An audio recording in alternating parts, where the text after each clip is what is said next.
todo material va a tener siempre un grado de resistencia a transportarse, ¿no? O sea, siempre va a haber una manera, en que los que materiales siempre tienen una pequeña oposición, ¿ya? George Simon Ohm descubrió, ¿no? Que teniendo un voltaje fijo, la cantidad de corriente que fluye a través de un material depende del material, ¿ya? Depende del material, ¿sí? ¿Ok? Y de sus dimensiones físicas, por supuesto, ¿no? Entonces, quiere decirme que si tengo un cable, si tengo un más delgado, más ancho, más largo, muy caliente, menos caliente, no sé, quizás un cable bien grueso, ¿no? Entonces, eso determina también lo que es la corriente que va a poder fluir a través de ellos. Entonces, eso que encontró él o eso que descubrió lo llama resistencia. Entonces, él dijo que todos los materiales se oponen en algún grado al flujo de electrones. ¿Ya? Esta posición se llama resistencia. ¿Ya? Si la resistencia es pequeña, se dice que el material es un conductor. O sea, si no hay resistencia alguna, ¿no? O casi, o no hay nada donde la corriente fluye tranquilamente, se llama un conductor. Pero si la resistencia es grande, o prácticamente mucha resistencia donde ya no haya desplazamiento de electrones, entonces quiere decirse que ahí el material probablemente es un aislador, ¿ya? Ejemplo de buen conductor, podemos tener, por ejemplo, la plata. No, si nosotros nos podemos analizar acá, ¿no? Puede ser un buen conductor, uy, vamos a ponerlo acá distinto, ¿ya? Un buen conductor, podemos tener, por ejemplo, la plata, ¿no? Podemos tener el oro, ¿sí? Son también buenos conductores. También tenemos, por supuesto, el cobre, ¿ok? Que son normalmente buenos conductores de electricidad.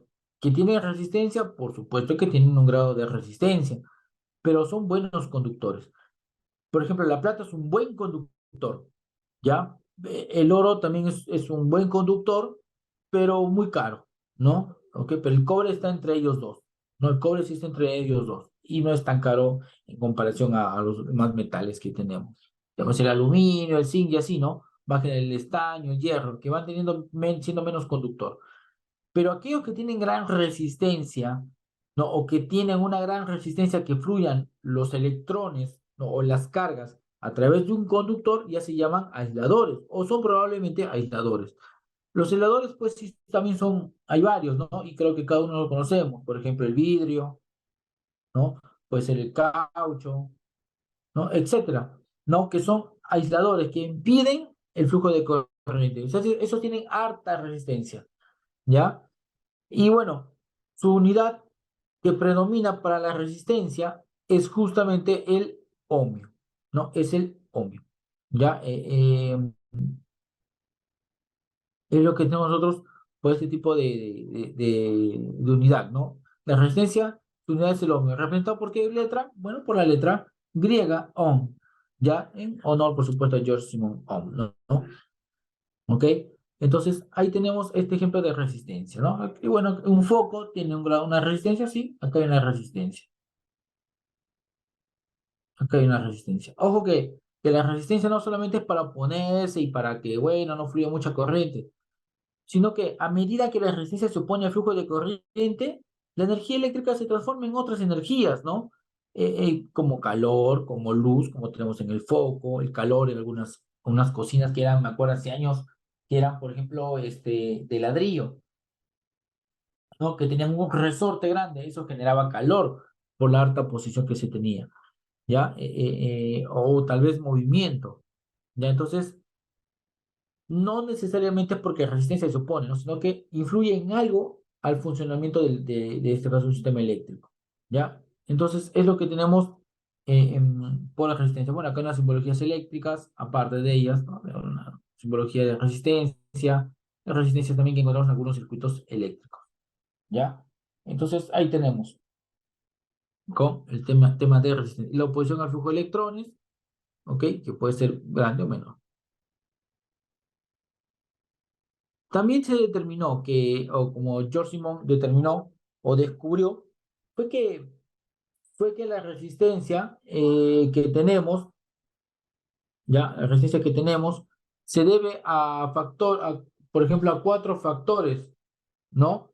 Estos cuatro factores, ¿sí? Estos cuatro factores que tenemos son los siguientes que tenemos a continuación, como son la longitud, el diámetro, la temperatura y la estructura atómica.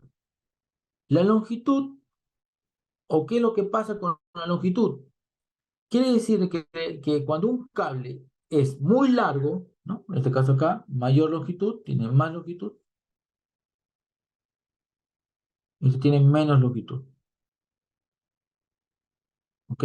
Entonces, al tener más longitud, genera más resistencia, ¿no? Este tiene más resistencia. En cambio, al tener menos longitud, tendrá menos resistencia. Ya, a transportar, o sea, se opone menos al otro que es un cable más largo. ¿Ya? Entonces, eso por temas de construcción, en este caso para diseños, se tienen mayormente cables estándares, ¿no? Tamaños estándares. ¿Ok? Entonces, no podemos sobrepasar mucho porque ya interferiríamos con el flujo de la corriente. ¿Ya? Ahora, por el tema del diámetro, de igual manera, me dice que si el diámetro es pequeño, tendremos más resistencia. En cambio, si el diámetro es más grande, tendremos menos resistencia. ¿Ya? Es decir, como si en este caso el diámetro es más grande, los electrones se encuentran más libres para poder transitar, ¿no?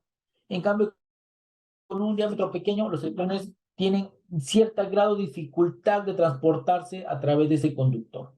¿Ya? Por eso que el diámetro es muy importante para lo que es transportar o desplazar electrones. ¿Ya? Entonces, ese es otro factor que determina. Otro de ellos es la temperatura. ¿Qué pasa con la temperatura? Bueno, en el caso de la temperatura vamos a tener dos tipos, ¿no? Dentro de ellos, ¿cuál es? En estos dos tipos, uno es que son pueden ser PTC o NTC. ¿Cuál es cuál? Coeficiente, ¿no? De temperatura positivo, ¿no? Positivo. Y acá tenemos el coeficiente de temperatura negativo. ¿Qué pasa uno con el otro? Bueno, lo que sucede es que el PTC, ponemos acá, el PTC dice que cuando la temperatura aumenta, o sea, cuando la temperatura aumenta, entonces la resistencia también aumenta. Pero cuando la temperatura es baja, la resistencia también será baja. Y el NTC, bueno, el NTC dice lo contrario, ¿no? En el NTC dice que cuando la temperatura aumenta, pues la resistencia disminuye. Y cuando la temperatura disminuye, la resistencia aumenta. El tipo de PTC o NTC va a depender bastante de la fabricación del componente eléctrico. Lo que sucede es que algunos componentes eléctricos, como los sensores de temperatura, trabajan con NTC, ¿no? Por diseño ¿no? De su lógica interior, su electrónica, ¿ya? Entonces, es lo que nos trata de decir. Y acá tenemos un ejemplo quizás de PTC, ¿no? Por ejemplo, es un PTC. Y aquí nos dicen el PTC, que cuando está en 80 grados Fahrenheit genera 5 ohmios. Que cuando está en 121 grados Fahrenheit genera 6 ohmios. Se incrementa la temperatura, se incrementa, en este ejemplo, la resistencia. Entonces es un factor, la temperatura es un factor. Es por eso que cuando se quiera medir, por ejemplo, un solenoide o algunos cables, el fabricante, ¿no? O bueno, por experiencia quizás de evaluadores, esperan que no esté muy caliente el componente a medir, porque te puede dar una falsa lectura.